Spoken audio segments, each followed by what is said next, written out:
अस्सलाम वालेकुम। AGM news के लाइव स्टूडियो से हेडलाइंस के साथ मैं हूं अब्दुल गफ्फार मार। हेडलाइंस मुलाहिजा फरमाएं।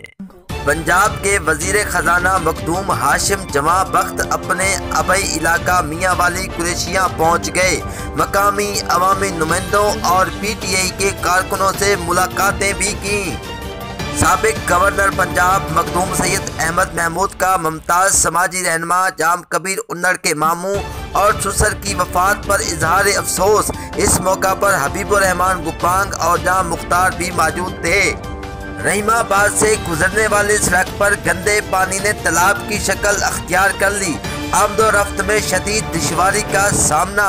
मकीनो अब्दुल हमीद अली बख्श ने अवामी नुमाइंदों और सरदार अजहर खान लगारी से सीवरेज का निज़ाम दुरुस्त करने का मुतालबा कर दिया। सादिक आबाद के निजी स्कूल में सालाना तकरीब तकसीम इनामात। पोजीशन होल्डर तालिबात में ट्राफियाँ और मेडल तकसीम किए गए और बेहतरीन कारकर्दगी और खिदमात पर टीचर बाबर मिर्जा को मोटरसाइकिल गिफ्ट दी गई। जबकि इस मौका पर बच्चों ने टैबलो और खाके भी पेश किए। वालिदैन ने तकरीब में कसीर तादाद में शिरकत की। मुमताज़ ट्रांसपोर्टर समाजी रहनुमा चौधरी गुलाम मुर्जा के बेनोई की कुलखानी कल 9 बजे संजरपुर में अदा की जाएगी।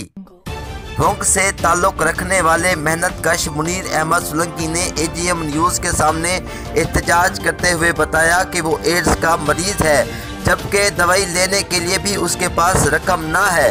सूदखोरों ने उसका जीना हराम कर दिया है। मामूली रकम ली थी, सूद पर सूद लगाकर ब्लैकमेल किया जा रहा है। SHO भोंग अमजद रशीद और ASP circle Sadiqabad doctor Hafeezur Rehman तहफ़्फ़ुज़ फराहम करें।